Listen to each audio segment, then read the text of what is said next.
It's hard to picture a world without computers and cell phones. We've become so dependent on them to share and communicate. But even though we've come so far, there's still a digital divide between the older and younger generations. So if you want to give your grandparents a special gift, help them get connected through computers. Here with some helpful tips is Abby Stokes. Abby is the author of Is This Thing On? A Computer Handbook for Late Bloomers, Technophobes, and the Kicking and Screaming. Welcome back, Abby. Always nice to have you here.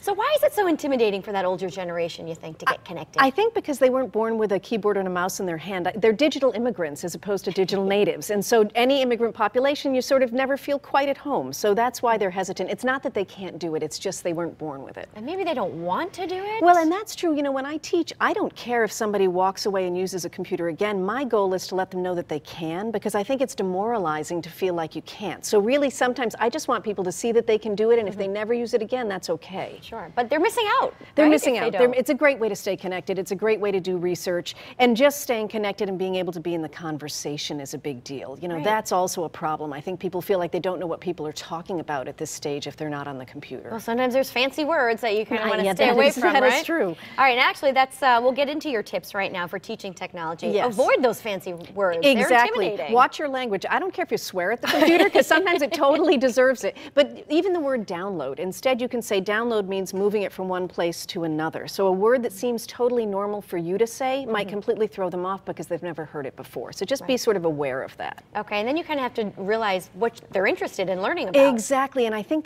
you can show them 10 really fascinating websites for you, but if you found the one that's interesting to them, they might keep going back to that one website over and over again because it interests them, and that's a great way to learn how to do it. So don't show them what you're interested in, ask them what they might want to see. Okay, and obviously have some patience here, right? Yes, slow and that's steady. Really, slow and steady wins the race. And I think what's really important is to look them in the eye.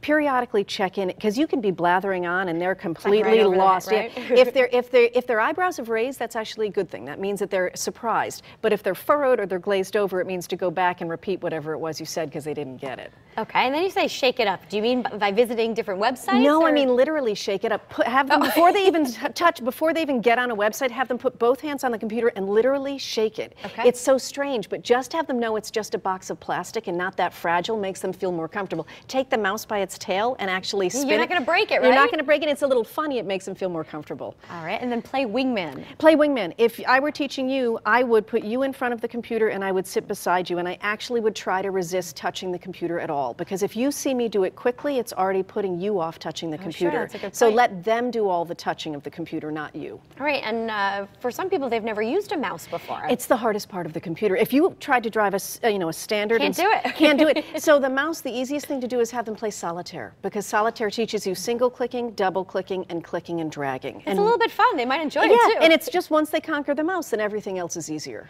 And then I would assume there's a lot of information at once, so you kind of want to spread it out, take a break in between. You want to take a break. Technically, the National Institute of Health says you should only be on the computer for 40 minutes before you take a 10 or 15-minute break. So that's the same thing I would do with a lesson. Okay, and then you'd say a three-step method. Break that down for us. Do it once.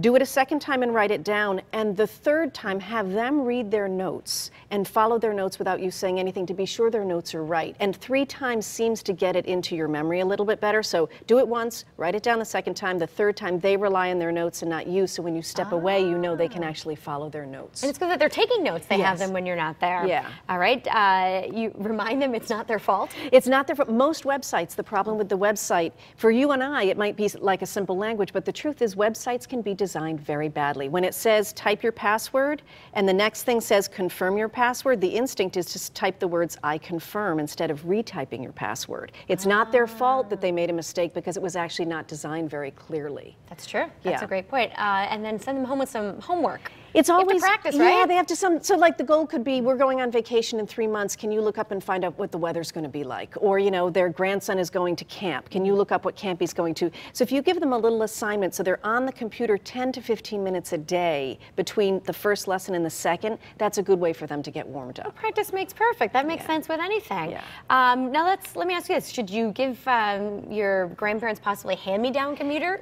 You keep the new stuff. The trouble is the lemon thing. You don't want to give them a computer because because you're getting rid of it because it's so slow. That's not going to be enjoyable for them. As long as it's working fine and it can do basic internet stuff, great, but make sure that it can actually connect fairly rapidly. Well, that would to the add to the internet. frustration, Yes, right? Not being exactly. able to connect. We don't want to make it harder for them. And would you recommend maybe not even having a computer to begin with, a tablet? Could that be A tablet could be great. The only thing you want to be sure of is that they don't get in the habit of hunching over the tablet, which is bad for them, which we all do. The best thing to do is get them to do hands-on with either of them and see, are their hands and their eyes capable of using something smaller? If they have shakes or Parkinson's or really severe arthritis, a tablet isn't great without a stylus because they might not be able to touch the screen as efficiently. Very good. And Abby, I understand there's another book in the works. Yes, we're working on another book. It'll be this book, all revised with tablets inside and Windows 8 and much more about social networking and things like that. So it should be out in late February, early March. And we'll look for it. And of course, you have your website that we have information. AskAbbyStokes.com. Come on and find it. Those tips are actually there. So if somebody wants to see them in print, they can go to my blog and they can look at them for themselves. Very good. A great idea for Grandparents' Day. I know, and they deserve to get on the computer, and they can. Very good. Well, thank you for being here, Abby. The name of the book again? Is This Thing On? A Computer Handbook for Late Bloomers, Technophobes, and the Kicking and Screaming. All right. Available just about everywhere. And